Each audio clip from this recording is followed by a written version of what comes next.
And we're back. Diamond download. It's been too long. Chase, this is the last time you're gonna see me with this weird setup I got going on here. Why? What's going on? So I go to the package room today, right?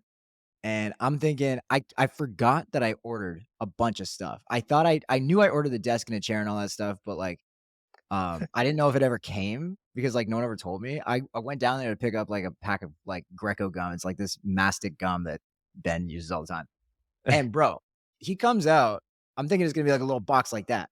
It's like on a cart. It's like stacked 8 feet up to the ceiling. It's like all of my stuff that I like need. And I was like, oh. So my maid's husband is coming tomorrow, who's technically, I guess, my husband too. He's like the man of the house. He's gonna build this stuff for me. Um, because I don't want to build it myself. And so by next episode, I will have my office set up. I will have a desk. I will have a chair. I will have a better mic. I actually got a better mic because I went and I'm building out like a home studio Sick. for like music stuff because I kind of want to mess around with that again. Sick. So I have everything and it's gonna be amazing.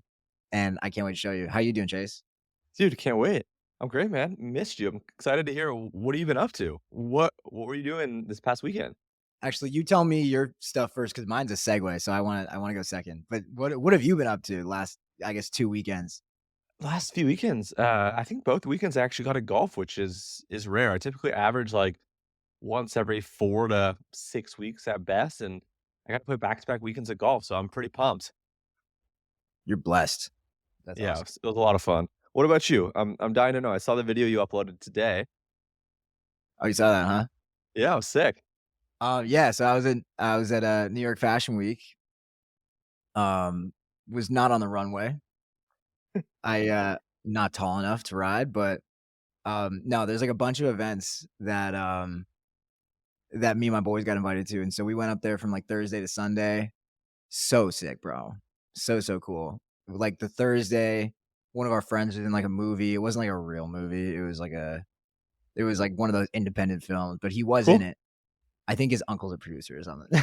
Because I don't he's not known to be, like, an amazing actor, and so, like, they did a screening, which we didn't actually see, but there was an after party with, like, the cast and crew on this, like, rooftop bar that is called Civilian, so we were there for a little bit, and then we went to this Nice. club after called Little Sister, and there were some, pretty cool people there. There was, this other promoter guy, uh, with a friend of ours who's, like, the spender, and there was Travis Scott? Yeah, yeah, yeah. Travis Scott was there, and this other guy who you definitely don't know, but if anyone's ever dated a Latina, you know Rauw Alejandro. He's like this like Puerto Rican singer. He's blowing up right now. And then Friday, we went to this dinner and then club again. And then Leo was there. 50 Cent performed. Leo DiCaprio, by the way. I don't know. We're not like we're on a first name basis or anything, but he was there.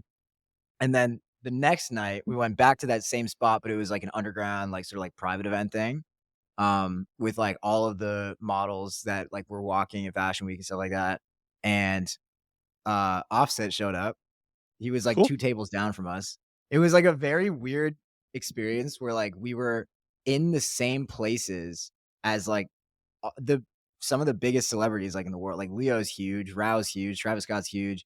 I didn't see Drake there. I don't know if he caught this Fashion Week. He might, maybe I'll see him at the next one. But um the first, topic I wanna cover is how to get around, like, big people, and, like, the thing that made me think of this was, like, obviously the more, like, celebrity kinda stuff that, like, we were around when we were in New York, but it's also, like, how you connect with people who are in our space, like money influencer guys or, like, think about someone like kinda like Hormozy. Like, do you have tips for, like, a regular person to be able to get in touch and, like, hang around these people and, like, potentially even, like, be in their like, circle kind of? Like, do you know any famous people, and what did you do? Um, I know a couple famous people. I know like a couple, I think like one or two, A-list type celebrities, but those are just through like, family friends, like they're close family Yeah. friends. Um, yeah, it's interesting. I think there's a couple things. Like I'm not friends with Hermosi or any of those guys. I don't think I'm that cool, but I think like a couple things that have worked on me and then a couple things that I've heard. Actually right now I'm working on a new landing page for my LinkedIn thing. And I actually am working with this guy who sent me a cold email. So I think like cold emails, cold DMs can break the ice if done right. Most are just garbage and trash. But it's actually pretty Yeah. cool. This guy sent me one. His name's Zach. Um, and I'm gonna flip the subject line. So the subject line was, "Made from a fan," and then it had a smiley face. I'm just like, "What?" Like, I opened it like, "What was made for a fan?" It Um, and so he basically sent me this email, this was in July, and he goes, "Hey, came across a landing page of yours, wanted to give you a few ideas to generate more sales for your course." And then he basically was like, "By the way, these changes I've done, I'm doing 2x for some of my clients, by the way." And then he sent me like this, um, I guess like this screenshot of like this landing page that he built out for me. And like he goes one by one, just like, "Here's your before, here's your after, here's what I did." He goes, "No strings attached. If you want it, it's yours." And I'm like, "Whoa, like, this is really cool and really interesting." So anyways, fast forward, we're kinda, like, working together now. He sent me a cold email just being helpful, just gave me a couple tips, said he'd give me the whole landing page for free. Um, and then the same thing with the guy that does the thumbnails for this podcast, Steven. He had sent me basically like, "Hey, I made a free thumbnail for you. Send me the next time you guys record, I'll send thumbnails." And he just kept sending me free thumbnails for our podcast. And now I hired him and I'm working with him. So I think like dude, yeah, Steven's awesome. yeah, he's Steven's great. great. I told you that I've known him forever. Like, we worked at a coffee shop together back in 2018. And I saw him just now on Twitter right before we started making like a same sort of thing, a free edit for somebody who's kind of big on Twitter saying like, "You're killing it on YouTube. I just made this a short." And the short was really good. And he posted it and he has a bit of an audience. So people see it, which gives it more visibility to the influencer. Yes. He's so good, man. He's awesome. Yeah, I mean, if you have, like, the A, know-how and the B, the resources, and 3, a little bit of an audience and people will kind of engage and do it. I saw he did one for Jordan Welsh, I don't know, a couple weeks ago. I don't know if anything came from it, but, like, dude, it's A, like, Jordan might see it, potentially might hire him. Jordan might see it and potentially might refer him. Maybe Jordan doesn't see it, but other people have seen it, are like, "Wow, this is sick. I need this." I've posted, I think, 3 videos that he's done with me, like, I've hired him. And I sent him 1 or 2 leads, like, directly. People asked for intros, and a couple other people had commented on saying, like, "Hey, this edit's sick, like, who do you work with?" So, I don't know if he had followed up with him, I don't know what happened to it, but, like so I think that's, like, a great one is, like, find Hermosi, find whoever insert the celebrity influencer is, find their blind spots, find their weaknesses. We all have them. Even the best people have them, right? Maybe for Hermosi, right, like, I think he made the switch recently to doing less videos and more, like, specific towards probably, like, business and sales niches. I think he's gonna do, like, less fitness and some other things. Maybe that came from a tip of someone that saw he had this blind spot, right? You know, so I think that's kind of an interesting one is, like, find an entrepreneur, celebrity influencer's blind spot and just reach out adding value. I think that's a great way to open the conversation through cold DMs, cold email. Another one that I kinda heard about is a guy in our LinkedIn growth service. He just signed up for, I think it was like $5,000 one time and like a $500 a month kind of mastermind type thing. And it really is like a Slack community with like 50 or 100 of like the top newsletter operators in the world. And he had specifically joined because he's like, "Oh, I wanna get access to A, B, and C person who are in there." And because it's a paid thing and because it's close-knit and because we're all focused on the same goals, he joined just to get access to, like, specifically, like, 4 or 5 people that were in the community. So I think, 1 is offering the free thing like I mentioned, and 2 is, like, trying to pay to be in the same room. I don't know what it cost you guys, I don't know what that looked like for, New York Fashion Week, but I gotta imagine, right, like, maybe it was a little bit of pay to play, and now you have access to, all the people you just named.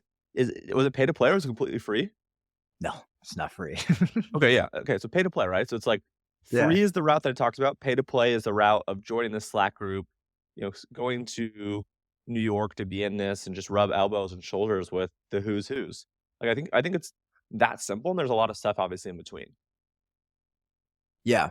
I think that's a like you've said, like, everything that all makes the most sense, right? Especially, like, for business stuff. I think if you're trying to work with somebody, like, all that advice really works. I think I could probably offer more insight on, like, I guess, more of the networking side.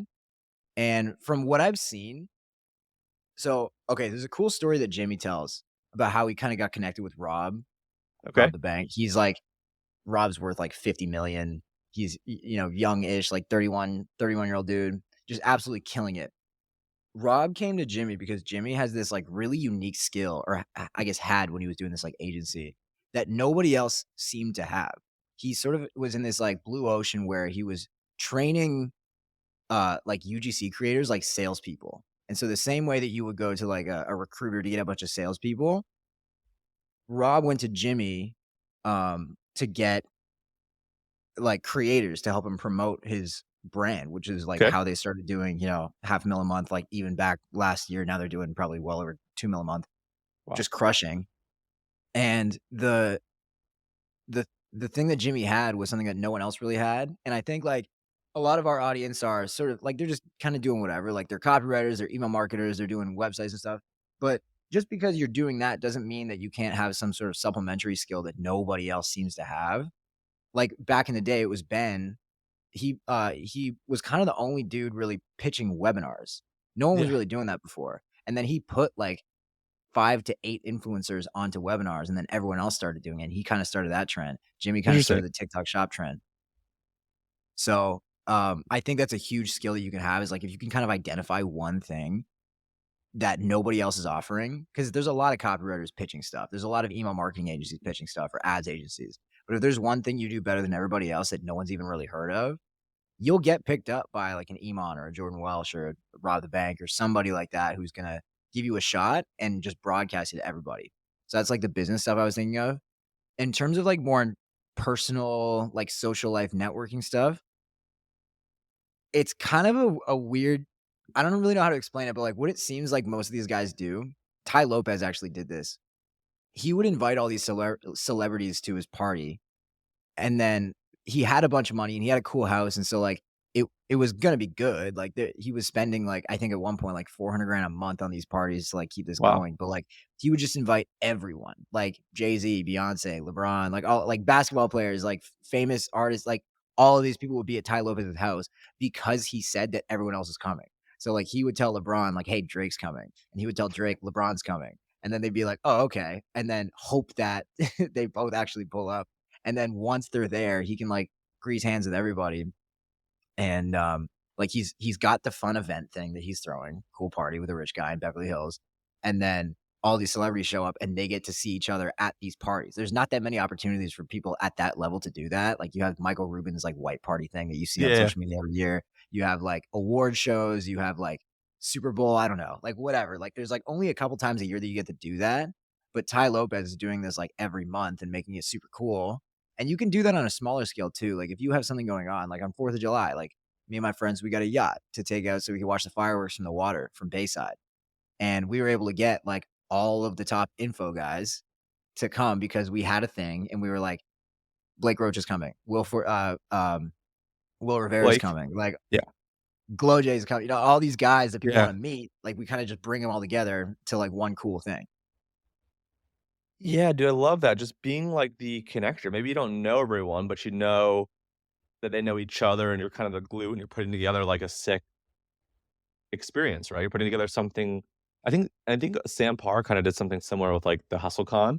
I think Mhm. he was kinda just, like, hitting people up, and as soon as he got, like, one name or, kind of a partial commitment, he just used that name to leverage and get other speakers, so, Yeah. yeah, that just that social proof, right? And I think, like, 1 or 2 other interesting things, like, for example, like, with this A-list celebrity that we're, friendly with, whenever I see him, like, I just treat him as, like, a normal dude and a normal buddy, and I give him shit, and I give him a hard time, and I mess with him, for example, like, very first time I met him, we played, spike ball together, that's what it was, and we were on the Mhm. same team, and we kicked ass, and then at his wedding, he played with, like, this Marine, and I played with some other random guy, and we kicked their ass, and we were just messing with him for weeks and months, and I would just message him like, "Hey, next time you wanna lose again, hit me up." And, like, every 3 to 6 months, I'll just message him something funny, like, I know, his favorite team, so I was watching the game the other night by chance, something crazy had happened, so I sent him a text, I was like, "Yo, so and so, whatever on this football team did that." And I was just messing with him, like, sucks to suck, right? Like, so I think just like having some personality, like when you meet these people, not trying too hard, but like just treating them like normal people and like finding ways to check in and stay top of mind. So whenever I see him, like we're both equally excited to see each other because we've kind of kept the dialogue going. It's kind of like when you have a really good friend that you haven't seen in a long time, you pick back up where you left off, trying to, like, establish that with all these other people. So, this was a good one. What's the next Yeah. topic? Okay, we got the anatomy of a good client. This is kind of what I want to hear more from you, but obviously, like, you never really talk about the agency, and I know it's because like you have a lot of other things going on, but I'm curious because now, I mean, it's big enough, and you guys work with or have worked with like over 1,000 clients probably, and you have some heavy hitters. You got some brands doing like 9+ figures a Yeah, year. And you, but you, so you, I'm curious specifically just for the agency, 'kay. like what makes someone a good client? Not necessarily the highest paying client, but like what can what do you look at when you're dealing with someone and like how do you know like they're solid, you know? Yeah, that's a good question. I think there's 2 ways that we vet this. I think 1 is business fit, and then 2 is culture fit or personality fit, right? So business fit, right, is do they have the metrics that we see across brands that are successful? Do they have those metrics or are they on a similar trajectory, right? So for us, typically, um, like the business side on the email side, a business has to do a minimum $1 million a year. Ideally, they're doing at least 3 to 5 is kind of like the new low end, but over $1 million a year, is the minimum threshold. Using kind of a platform that we're familiar with, so whether it's SendLane, Klaviyo, etcetera, and then they need to have a list of at least 25 to 30,000 active subscribers, and most of the time at that list size with the revenue, they're there. That's kind of like the bare minimum. So if they kind of meet those thresholds, they kind of pass the initial bar. And then the next bar, right, is trying to vet them for culture and personality and trying to understand, like, well, how many agencies have they worked with in the past? If they've worked with 6 agencies in the past 18 months, that's a red flag, right? And I mean 6 email agencies, right? If they have 6 agencies, 1 does email, 1 does paid, 1 does SEO, that's okay. But if they've worked with multiple people that are your competitors in the space, so other email agencies in a short period of time, that's a red flag, especially too if they're always blaming all the other agencies for the problem. That's a red flag, right? Because the Mhm. reality is, there's a lot of bad agencies, there's a lot of bad clients, but there's also a lot of great clients, and there's also a lot of great agencies. So I think if they're pointing the finger every time at all 6 agencies, that's a red flag. So I think, like, really trying to understand, like, how has the work been done in the past? What do those relationships look like? What does mutual success look like, right? And really aligning on, like, what do we deem and, what are we gonna kind of agree to? If clients are seeming very needy in the kind of sales audit proposal phase, that's probably a red flag, right? If they're kind of messaging you every hour, 2 hours saying, "Hey, what about this? What about that?" It's like, well, we told you we're gonna get back to you in 24 to 48 hours, so give us a little bit of grace. So I think those types of things. I think if people are rude, if they have done those other things I mentioned. So I think, like, business fit plus personality fit, and obviously, right, willingness to pay. And it doesn't have to be the highest bidder. It's whoever's willing to pay the rate, and we typically charge the same rate for everyone depending on the number of emails. The more emails you send, the more that you get charged, whether you're a 7, 8, or 9-figure brand. Do you see a correlation between like people who are quote unquote bad clients versus like how well they actually operate and like maybe not directly to revenue because I feel like really big companies can be bloated and there's just so much Yeah. bureaucracy and BS. But like, do you see like the good clients typically being just like a really like on their shit entrepreneur and everything's running well and everything else is good? Or do you see like sometimes a a client can be a bad client or a bad fit, but like everything else kind of works. I remember when I was at Structured, Yeah. there was do you I it's been so long, you probably don't remember, but there's one brand that I worked on. They were awful to us. Like they were slave driving us constantly. And like they were like Don't say the name, but what category? Food and beverage, health and wellness? it was like a health and wellness thing. Okay. But it was like accessories. Um I think I Okay, think we'll talk I'll about it get. later. I think I know, but Yeah, I'm not no, but positive. I Okay. was saying, like, they were a terrible client, and they were really rude and terrible to work with, but they did really well, and I was always confused as how that works. You know what I mean? Yeah, dude, that's interesting. I do think I think there is a correlation, but I don't think that, like, without the one, they can have the other. But I think our favorite clients are ones that are like, they got their stuff together, they're respectful, their business is growing, like, I think at like a manageable pace, right? Like, I think some of the problems is like when you get these clients that are like scaling too fast, or scaling back too quickly in either direction, right? Like, I think the people that are experiencing like rocket ship growth, like, there's just no way that they can sustain, you know, being on top of it, organization, etc. I like the clients that are actually growing a little bit slower, but more like conservative and kind of more predictable. I Mhm, think that people have their stuff together. I think like when you're on a rocket ship, for better or worse, it's really difficult.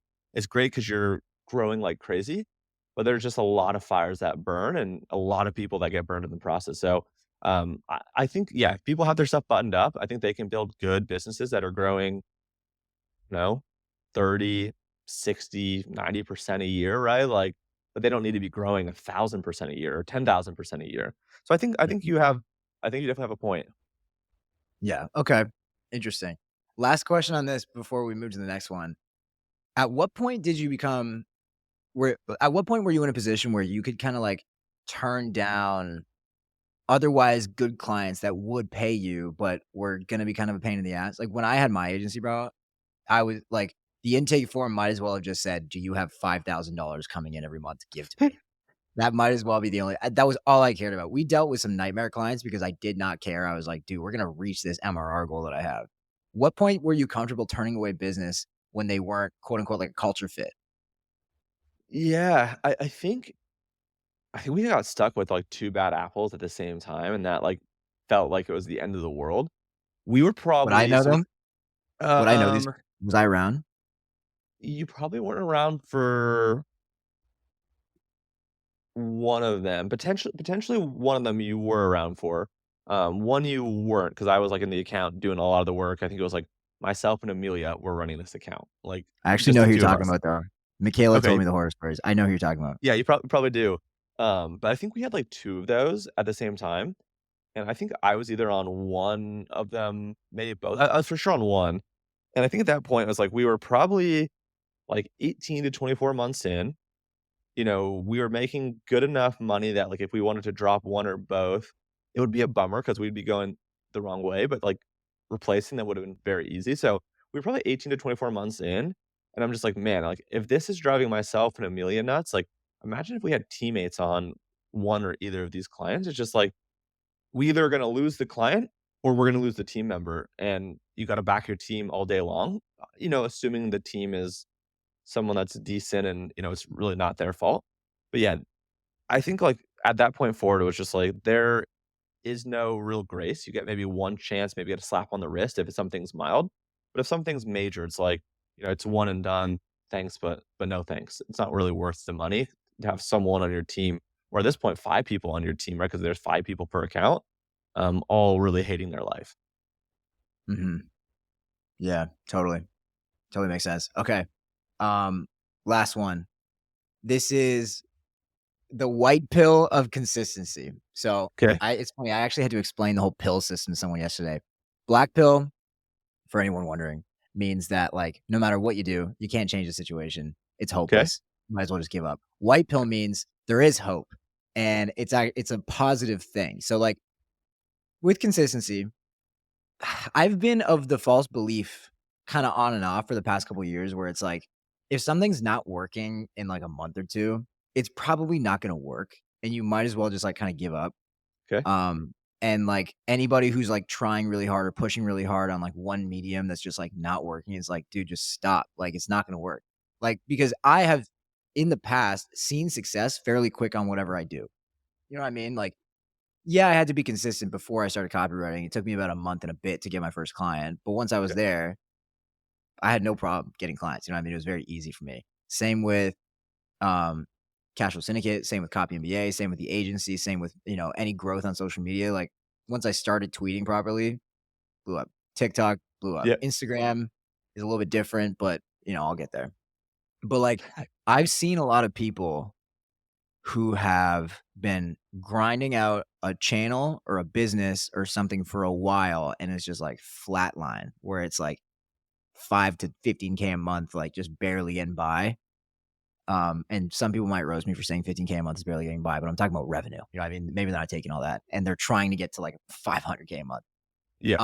And what I've seen is that, like, you're kinda never down and out. I've seen a couple people recently hit that sort of consistency curve where they're just going like this for months and months and months until they go, you know what I mean? Yep. I'm curious if you have any experience with this personally where it's, like, just something you've been, like, pounding away at forever, and then finally you get a big break, and then you just kinda take over? I think I know what you're gonna say, but I'll let you say it. Yeah, I mean, I'm thinking of a situation where I felt like I was grinding it out and it just never happened. For me, that's been YouTube. I think at one point in time, I might have done, like, a video every day for, like, weeks or a month, and I've been working on YouTube, I guess, a little bit actively, but primarily over the years passively, and I'm, like, stuck at, I don't even know, 15,000 subs, like, still less than, like, 1,000,000 all-time views, so for whatever reason, I whether I try really hard or don't try at all, like, YouTube just doesn't work for me. It just doesn't grow, we'll see if that ever changes, but that's one that, like, I want to work. I probably could be making a better, effort, being more active in it. That was just one I couldn't figure out.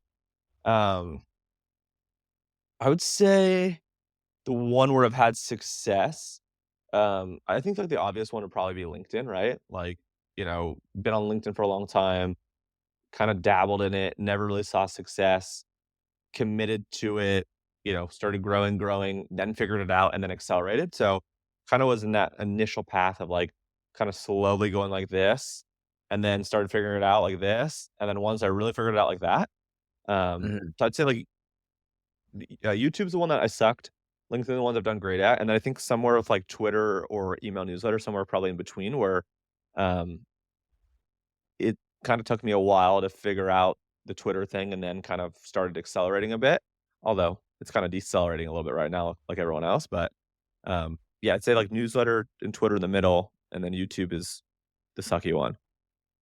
Gotcha. What about you? Interesting.